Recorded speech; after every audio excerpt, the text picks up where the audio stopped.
большинство людей об этом вообще не знает.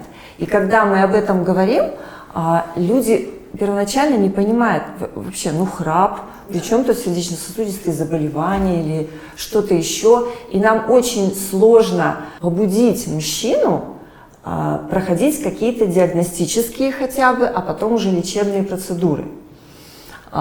И вот здесь у нас есть такие наблюдения, да?